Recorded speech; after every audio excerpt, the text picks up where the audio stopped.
Juan Kapitulo 6, versikulo 35.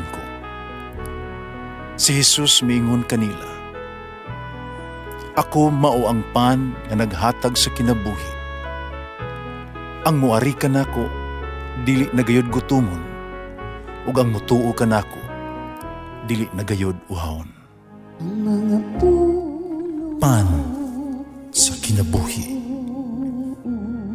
maglikon unta sa mong pagtuo ug gagakabi sa pagtuman sa imong mahal nga kasuguan.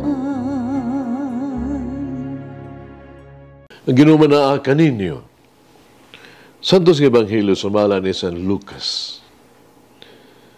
Milakaw si Jesus, unya nakita si Libe, usa ka kubredor sa buhis, nga naglingkod siyang opisina. Mingon si Jesus kaniya, "Sunod ka nako." Pitindog si Libe, gibiyaan niya ang tanan, misunod kaniya. Yung si Libe, naghimong dakong kumbira sa iyang balay alang kang Jesus. Ug dito'y daghang kubrador sa buhis, ubang pa mga tao nakigsalo kanila. Pipila sa mga Fariseo, silang pag umatutudlo sa balaod, nabagulbol batok sa mga tinunan Jesus. Nangutana sila, ngano nakigsalo man kamo sa mga kubrador sa buhis o sa mga kasasala? Si Jesus mitubag kanila, ang mga tao nga walay sakit, wala magkinahanglag doktor, kundi ang mga masakiton lamang.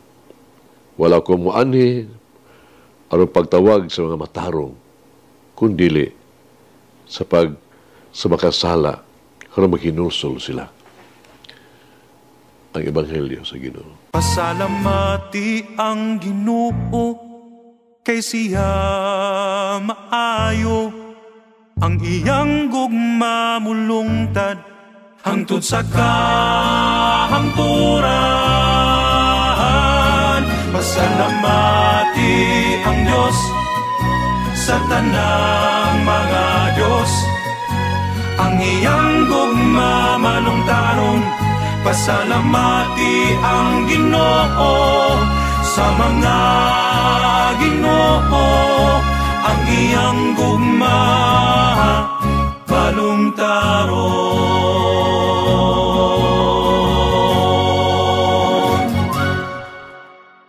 Ihulagway kuno sa imong hunahuna, no? Imagine, ang kinabinakangilad gyud nga tao kay imong nailhan. Tingali usa ka tawo imong gidumtan og gitamay. Usa ka tawo kasi imong hunahuna nga dili maayo og pinag-ingnan alang sa uban. Usa ka tawo nakahimo og dako kayong kilalisang nga mga butang nga krimen.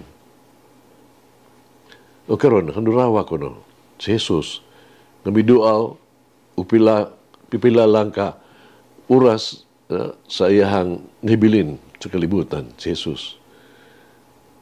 Mauto baka siya sa Roma aron pagbisita sa Santo Papa, si Jesus? Kung ka ng tawhana nga imong gidumtan usa ka daotan nga tao, kay nining tawhana kay sa Papa sa Roma, si Jesus sigurado gyud maghimo kaniya o usa ka prioridad. Unahaw niya ang daotan. Naila nato si Libe sa laing ngalan.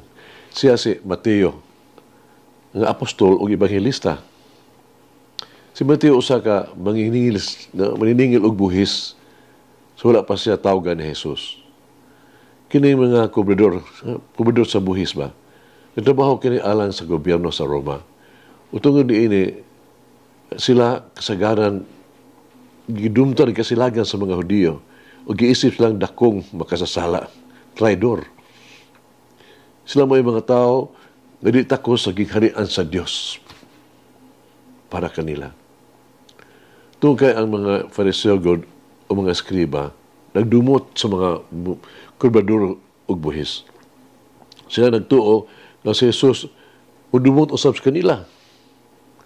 Apan gidawat sa atong Ginoo ang kagayunan nga makauban hinuon ang maong mga tao tuwag kay nakinahanglan man gyud sila og kaluwasan.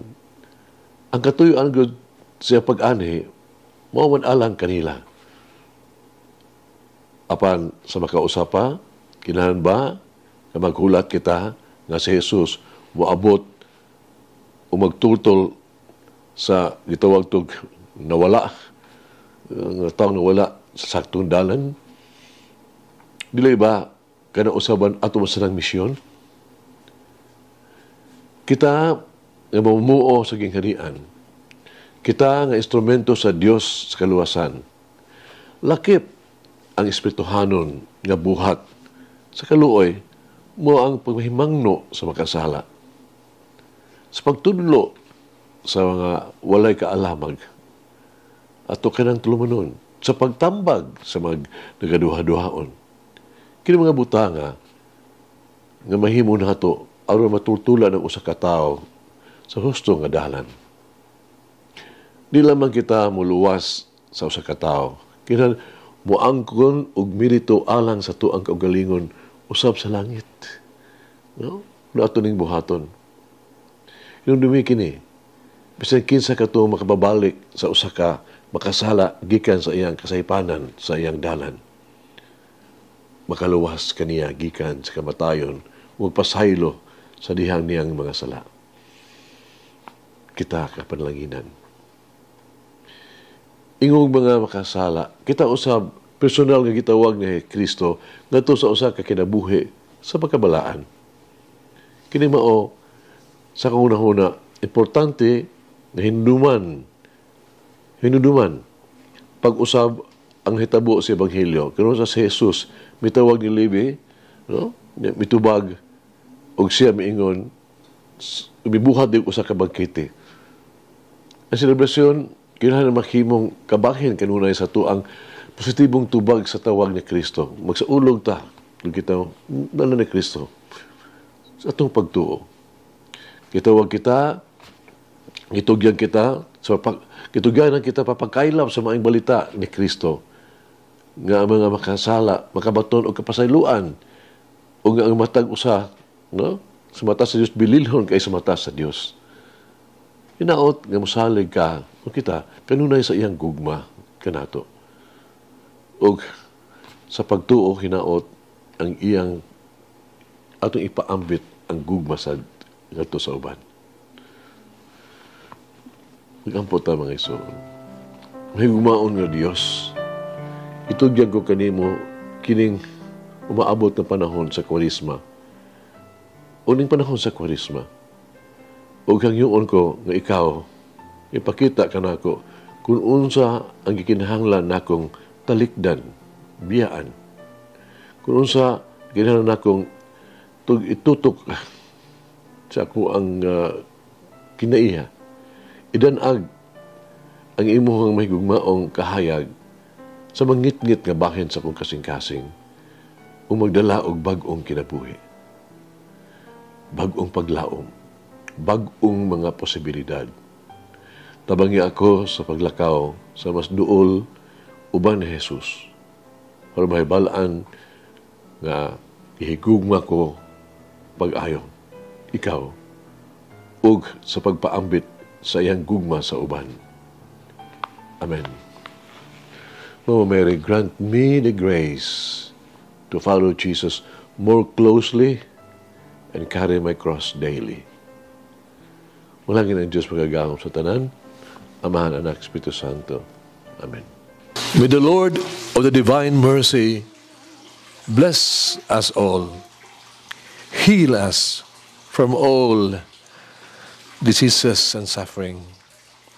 Ayun unta niya kita, tanang mga sakit na sa lawas o sa kalag, body and soul. In the name of the Father, the Son, and of the Holy Spirit. Jesus, I trust in you.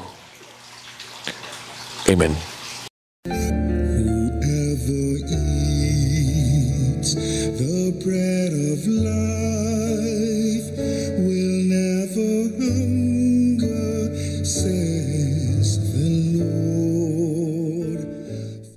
kinahanglaan inyong nabati ang pagpaambit ug hamubong pamalandong sa pulong sa Dios pinaagi sa tulumanon. Pan sa kinabuhi nga gidumala ni Monsignor Daddy Silva. Hangtod na usab sa sunod higayon, daghang salamat. The bread of life.